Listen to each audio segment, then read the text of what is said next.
네 번째는 제한입니다. 가격의 혜택에 대한 구체적인 제한을 제시합니다. 다섯 번째는 제한을 둡니다.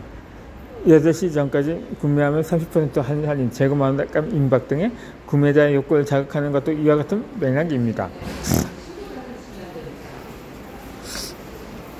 마지막으로 여섯 번째는 행동입니다. 제한을 걸어놓고 행동으로 유발하는 방법입니다. 처음부터 정보를 제공하는 식으로 접근하기보다 이 파스나 전략을 사용하여 고객의 마음을 사로잡으면 훨씬 더 효과가 좋습니다.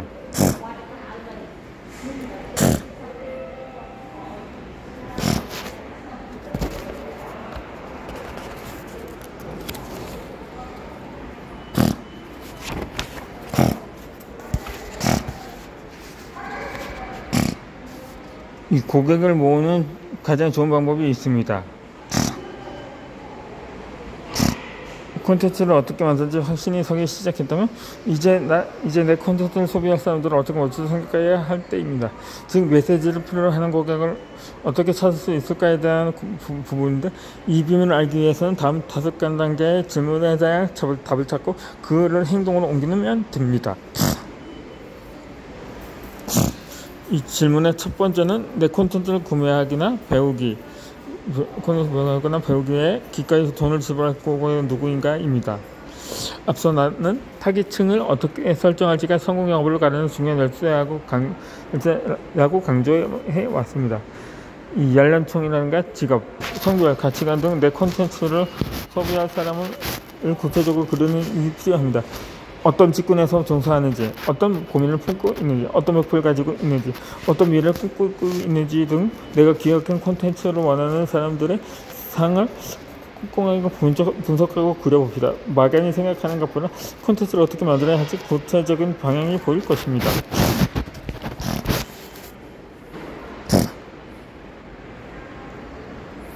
두 번째는 어떤 채널을 운영하고 어떤 콘텐츠를 제작할 것인가입니다. 나는 인스타그램과 온라인 카페, 브랜치 등 다양한 SNS 채널을 활용하는데 채널마다 업로드하는 콘텐츠의 성격을 다르게 유지하며 관리하고 있습니다. 온라인 카페는 블로그에는 동기부여에 집중할 수 있는 긴 분량의 글을 집중적으로 올립니다. 본인의 진로를 찾지 못하고 방황하거나 본인의 일에 더 나은 수익을 올리기 위해 고민 중인 20, 30대 직장인들이 찾아오도록 유도합니다. 반면 인스타그램이나 브런치에는 감성적인 문장을 올립니다. 일상생 생활 속에서도 문득 찾아오는 감정이나 깨달음을 담은 짧은 글을 올리는데 신뢰이나 위로의 말이 필요한 사람들이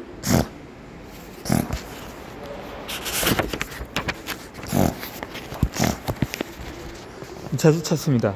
SNS 채널들의 공격성이 다르게 이처럼 글을 쓰는 형식과 소재들을 달리하며 운영합니다. 이 다중체들을 관리하면 그에 따라 에너지도 많이 소비되지만 도움을 줄 수 있는 공격성이 확장된다는 장점도 있기 때문입니다.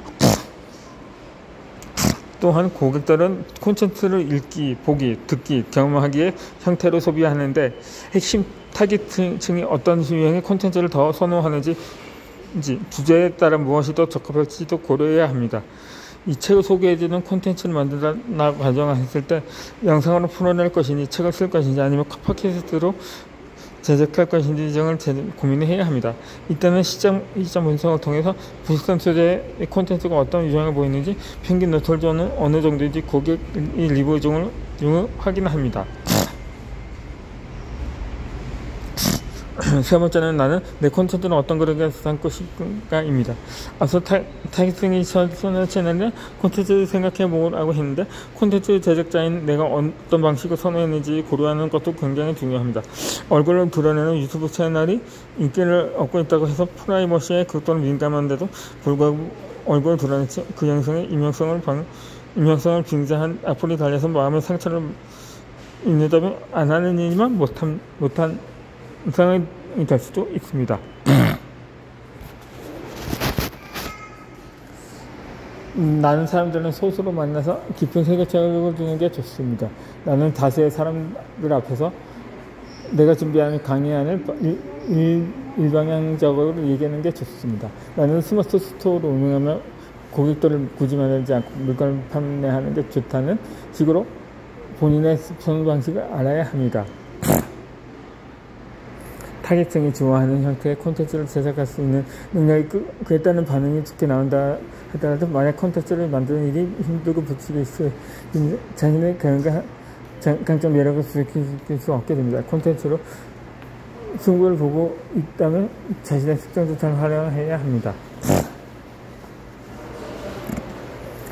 네 번째는 내 콘텐츠 필요한 고객을 어디에서 정보를 얻는가입니다. 많은 사람들을 관계하고 그것은 정말 좋은 질문 중 하나입니다.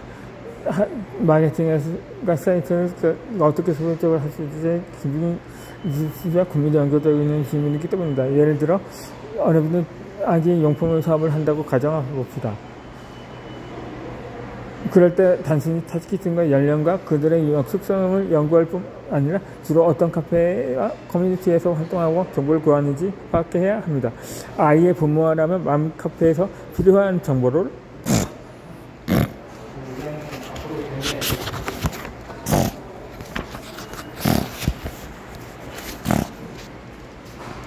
문의할 수 있습니다. 그렇다면 성문장을 아지않고 사는 사람들은 어디서 검색해서 정보를 찾을까요? 연령층과 구매할 사람들을 파악해서도 그들이 자주 찾지 않는 곳에서 홍보하고 있다면 효과가 확연히 떨어질 수밖에 없습니다. 그러니 고객들이 어떤 커뮤니티나 카페에서 속해서 활동하고 정보를 찾는지 반드시 알아야 합니다. 마지막 5번째는 내 콘텐츠를 통해 고객 콘텐츠를 하는 것은 무엇인가입니다. 고객의 목표가 무엇인지 안다면 내가 만든 콘텐츠를 체제하게 굉장히 편해집니다. 그들의 정치적으로 채워줄 수 있는 것은 맞춤형으로 제작하면 되기 때문입니다. 누군가 내 콘텐츠를 통해서 자식을 살 것이고 그가 지친 마음을 싶어하고 누군가는 취업에 도움이 될 정보를 얻고 싶어할 것입니다. 잊지 맙시다. 고객이 내 콘텐츠를 무엇을 선택하려고 하는지 파악할수록 더 많은 고객이 보일 수밖에 없습니다.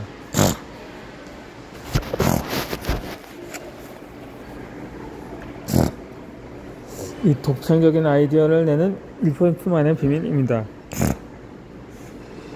콘텐츠를 만드는 일을 하다 보면 반드시 부딪히는 병이 있는데 바로 탐스러운 아이디어 어디서 얻을까 하는 고민입니다.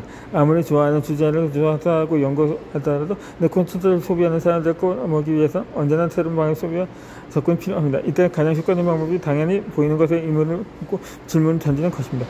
현재 상태를 무조건으로 받아들이지 말고 애초에 왜 그런 상태로 존재하게 되었는지 끊임없이 질문해야 합니다.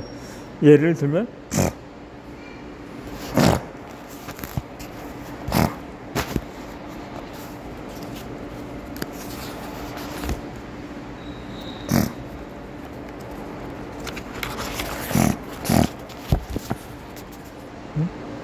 마트의 식료품별로 왜 이런 식으로 되어 있을까? 불편해 보이는데 왜 이런 방식으로 유지하는 걸까? 인스타그램 콘텐츠는 왜 항상 이런 형식이어야 하는 걸까? 새롭게 기술은 여든 없는 걸까? 하고 말입니다. 지금 우리가 구매하지 않고 당연하게 받아들이는 것은 그런 변하지 않는 진리가 아닙니다. 당시 상황에 맞춰 만들어진 것이고 사람들의 호응을 얻다 보니 당연해진 것입니다. 당연해진 것들에 질문 던질 때 아이디어가 나오고 그 아이디어가 세상을 변화시킵니다.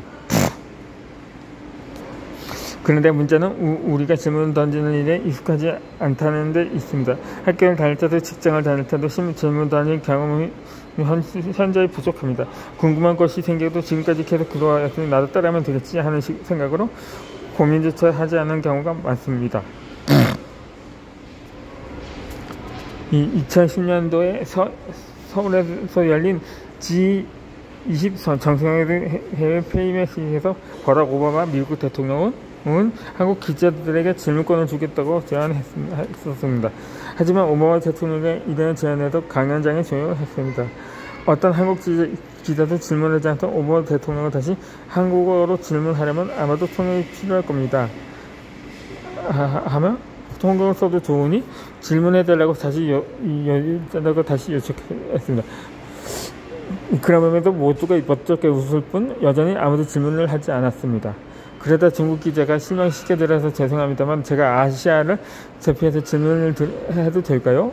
하고 물었고, 오바마 대통령은 공정하게 말해서 저는 한국 기자들에게 질문을 요청했다고 그렇게 거절 의사를 밝혔습니다. 하지만 중국 기자는 포기하지 않고 질문하겠다는 의사를 계속해서 어필하고 한국 기자들의 계속된 침묵에 오바마 대통령 체만득한 표정으로 중국 기자에게 질문을 받았습니다. 이와 비슷한 사례는 우리 사회에서 어렵지 않게 찾을 수 있습니다.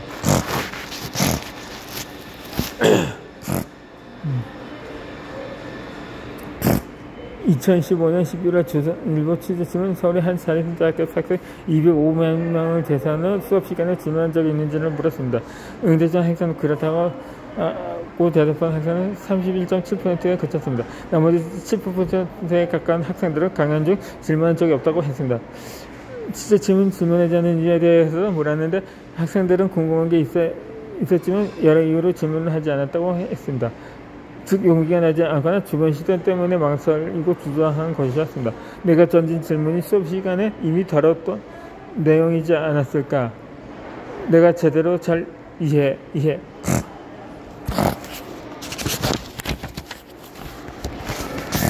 이해하지 못했다는 게 다른 사람들에게 타철난하는 게 아닐까 등등 수많은 연관으로 임을 담아놨던 것입니다.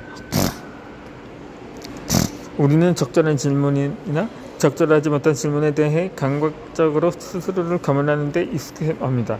이 머릿속으로 생각하더라도 질문을 하지 않는 습관이 굳어졌습니다. 그런데 정답을 얻기 위한 질문만이 좋은 질문일까요? 우리는 어느새 누가 듣지 않더라도 자신에게 질문하는 것조차 어색해졌습니다. 하지만 창의적인 아이디어를 떠올리고 싶다면 이 습관을 깨부숴야 합니다. 질문을 하게 되면 내가 무엇이 부족한지가 한눈에 보이고 답을 찾기 위해 창의적인 아이디어를 발산하기 때문입니다. 그렇다면 어떤 질문을 하는 게 좋을까요?